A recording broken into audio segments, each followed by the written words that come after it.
So I'm going to start by walking you into a scene in a movie, and then I want y'all to tell me what happens next.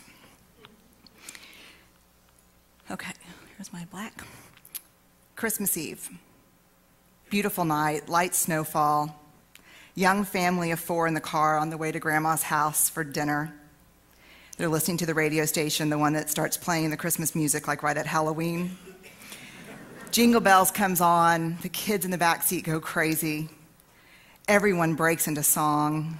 The camera pans in on the faces of the kids, the mom, dad.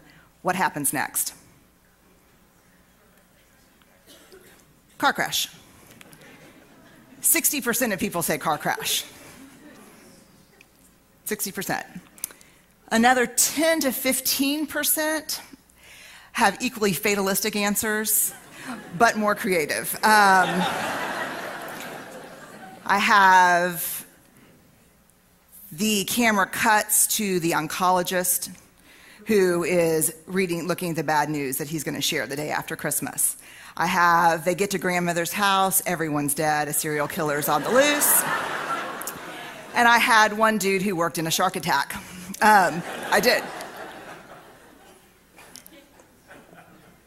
What's interesting to me about this, and it's an indictment a little bit of the media, which I wouldn't so much care about, except that I'm a vulnerability researcher, and I've spent the last 10 years studying vulnerability, and I cannot tell you how many hundreds and hundreds of stories that I've collected from people who that is their response, not just to media, but in their real lives. How many parents I've interviewed who will say, and I'm looking at my children and they're sleeping and I'm on this, just the verge of bliss, and I picture something horrible happening. Do you know this? Yes. I get the promotion and I get to fly up to headquarters, to find out about my new job and what's going to happen. Plane crashes. The fatalistic response is not universal. We're not all like that. But it is a symptom of an issue that is both universal and, I believe, profoundly dangerous. And that is, we are losing our tolerance for vulnerability. And in our culture, what do we think is synonymous with vulnerability? Weakness. Y'all are an excellent audience. It's almost as if I trained you. It's perfect. Weakness. And I'm going to talk about how that's not the case tonight.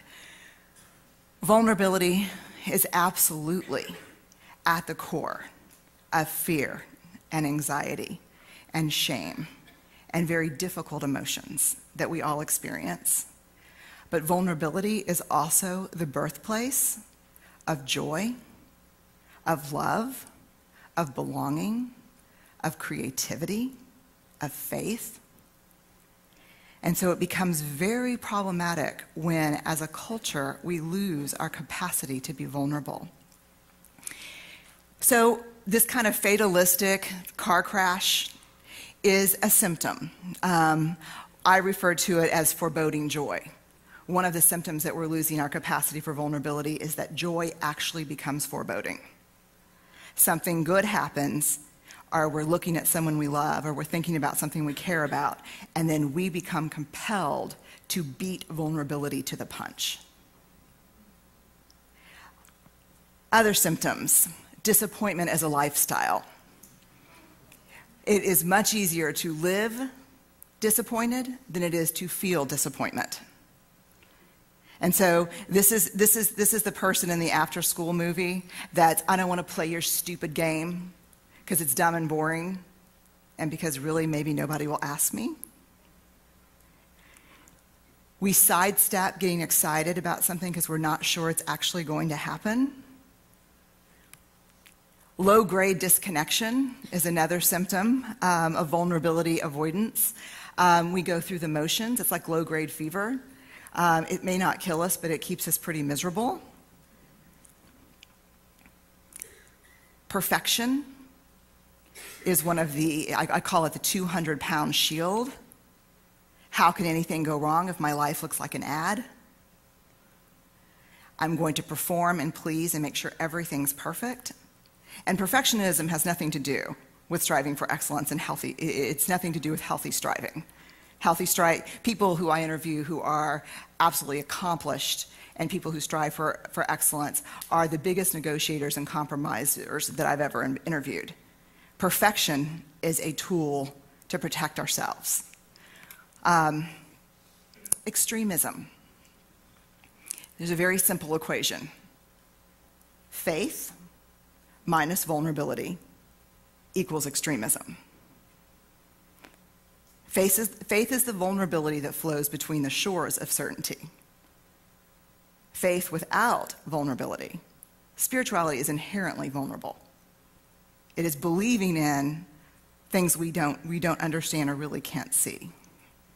And last, I believe the most universal way that we are dealing with an intolerance for vulnerability in our culture is that we numb.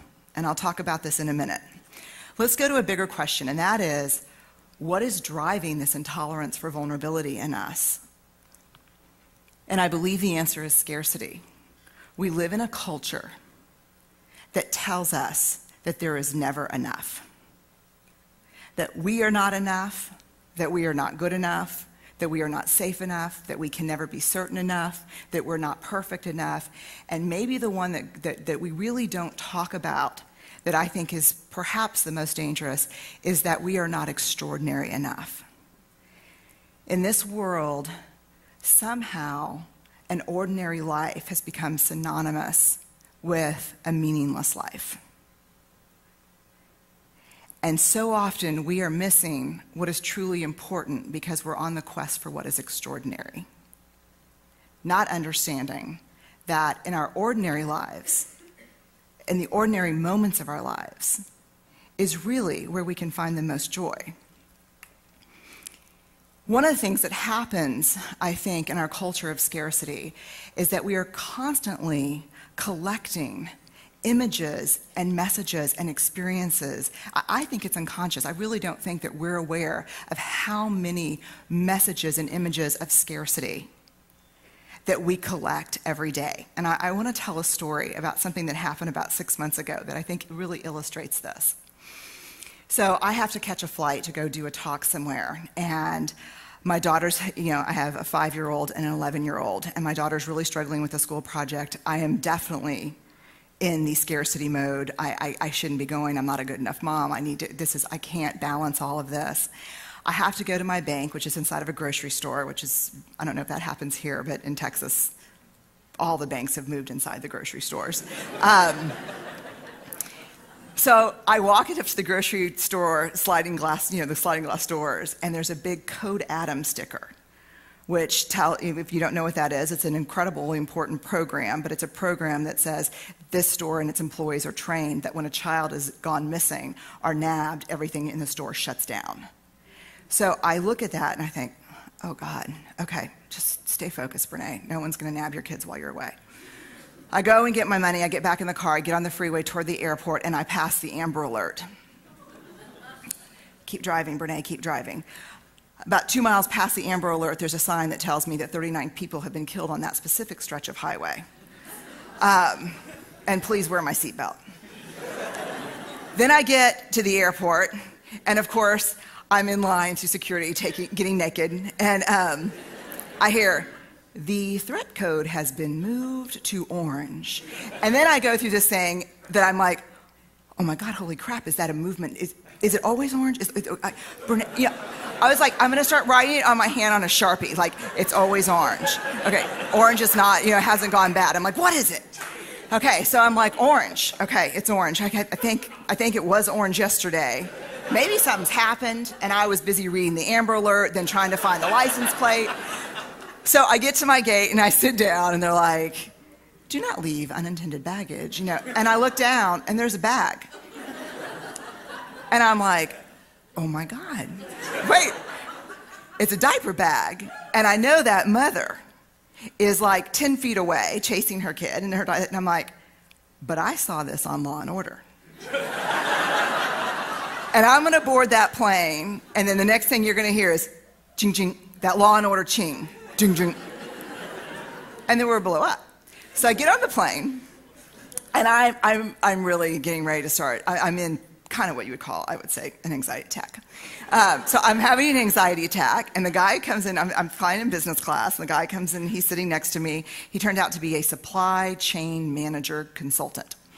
And so he looks over, and he's like, "You okay?" I'm like, "I'm good, yeah, what's up?" And my phone rings, and my son's face pops up. Well, he's 5, so that means his school's calling. "Hello, Charlie's got a fever. Can you come get him?" So I'm like, I text my husband, I take care of it, and the guy next to me said, "Really, are you okay?" By this time, the cabin doors are closed, and I said, "You know what, I'm good. But I'm having that thing where I can't decide whether my gut is really saying get off the flight, something's gonna happen, or I'm just freaking out. And I'm trying to figure out how to do something crazy enough to get off the flight, but to not end up on the no-fly list." And so I'm a super blast to fly with. Yeah. So then he said, "Let me get you a drink." And I said, "I don't drink." And he goes, "Xanax?" And I was like, "No, I don't do Xanax either." Which is a shame, but I don't. But then what I realized is it really makes me think about my work, because we numb vulnerability.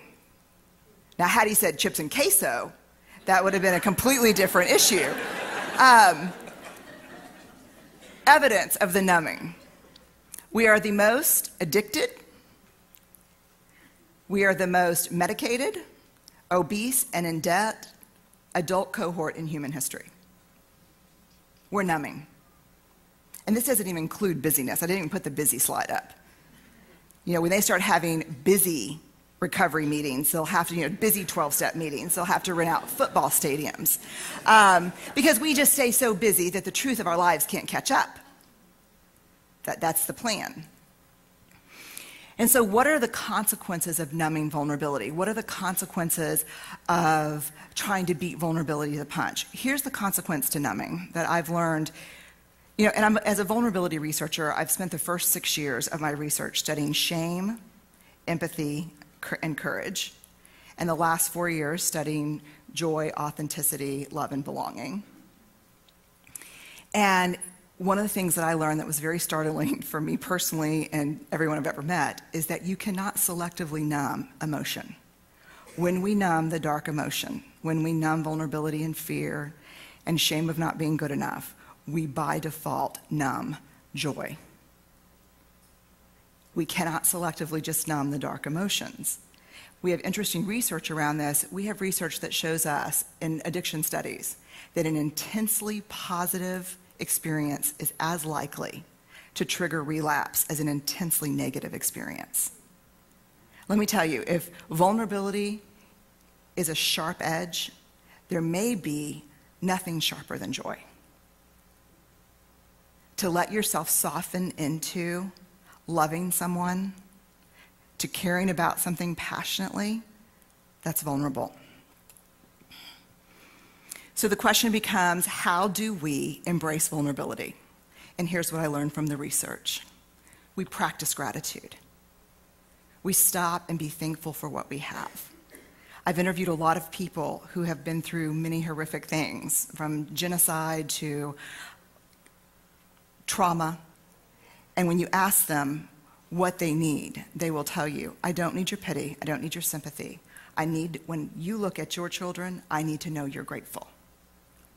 I need to know that you know what you have." So to practice gratitude, to honor what's ordinary about our lives, because that is what's truly extraordinary. We can compete with the images from the media, from the news, from the scary shows on TV, with our own images of gratitude about what's ordinary in our lives, the people we love, our kids, our family, play, our community, and nature. These are things that happen every single day that we're so busy being afraid we're missing these.